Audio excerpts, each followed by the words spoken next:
Good morning, Miss Mary Joy. Good morning, ma'am. Okay, Miss Mary Joy, can you tell me about yourself? My name is Nadia Maswela, 26 years old. I'm single. I came from Bangalore, northern part of the Philippines. Okay, I have few questions for you to answer, so let's start. Why do you want to work as a maid? I want to earn money to support my parents' needs, ma'am. Why you choose Malaysia when there is a lot of other country? Aside here in the Philippines, the employer is good and kind, ma'am. How are you qualified for this job? I am a hardworking mom, honest, and loyal mom. May I know what is your education level is? High school graduate, mom. What is your recent experience? Um, I am a chicken tender, mom. Have you I worked? am Okay, Miss Mary Joy, have you worked abroad before? not yet, mom. Do you have experience of taking care of baby? Yes, mom. My nephew and my niece, mom. So how old is the nephew and how old is the niece that you take care before? 2 years old and 3 years old, mom.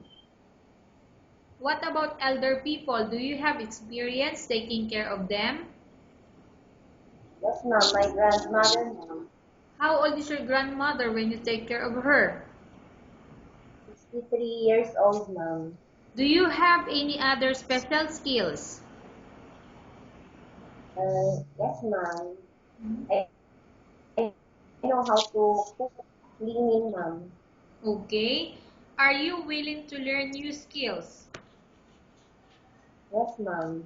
Are you willing to work with a family where the mother-in-law or any relatives stay together?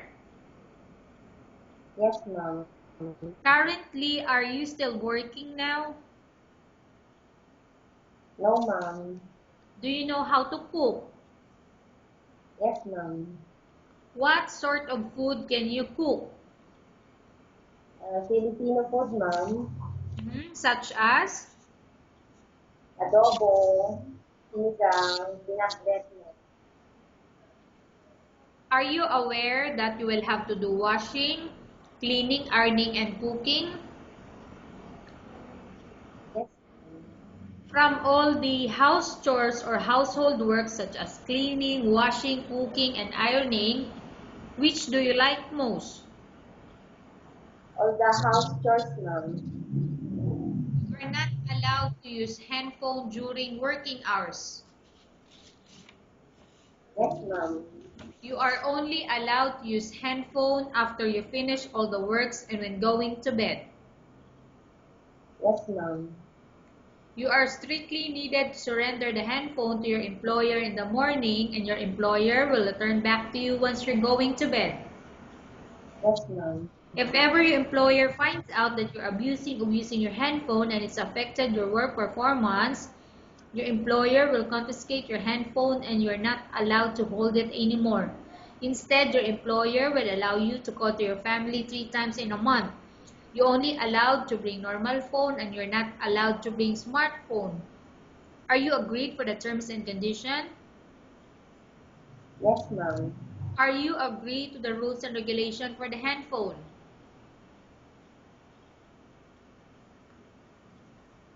Yes, ma'am. How many years is the contract as you agreed and understand? 2 years, ma'am. Can you describe for me your ethics or your attitude? I'm responsible, ma'am. Discipline, kind, ma'am. How can you assure to us that you will work hard in Malaysia? By finishing my contract, ma'am. Can you promise not to use the telephone without the permission of your employer? Yes, ma'am. Can you promise not to put on makeup but to dress properly while work?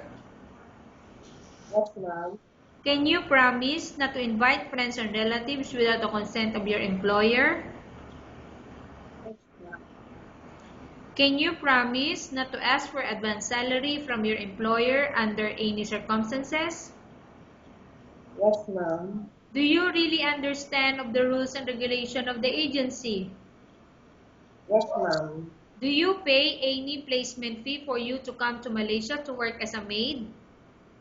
No, ma'am. Do you suffer from any history? Do you have any history of sickness, example breast cancer or any other illness?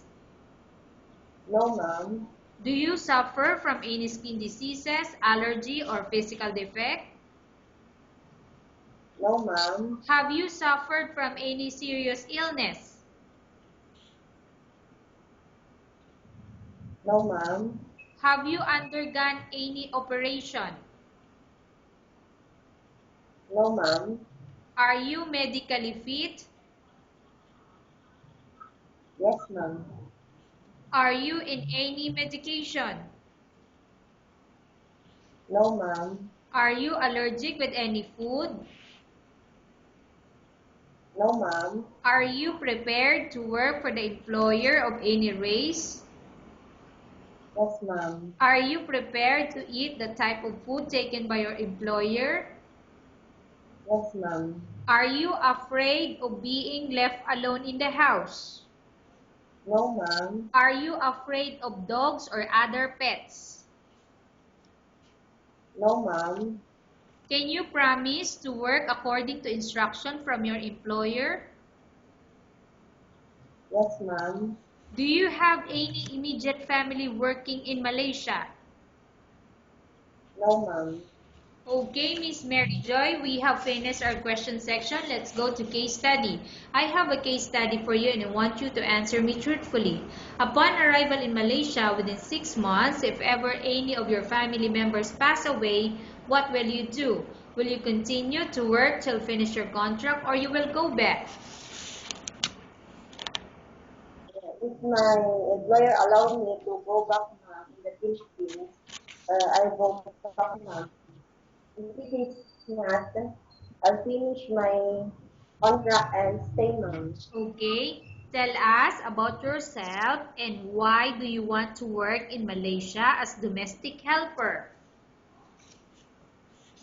My name is Nadia Masuela, 26 years old.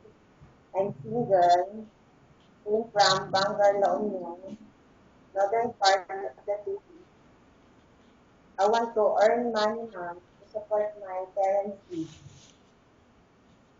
Okay, Miss Mary Joy, what do you want to tell to your employer who watching your video? Hello, ma'am, sir. Good morning. Please hire me because I am a hardworking person and honest, and assure you that I will do my duties and my responsibilities as a housemaid, ma'am. Okay, thank you very much, Miss Mary Joy. We will update your agency if there's any selection made by the employer. Okay, ma'am. Thank you very much, ma'am. Okay.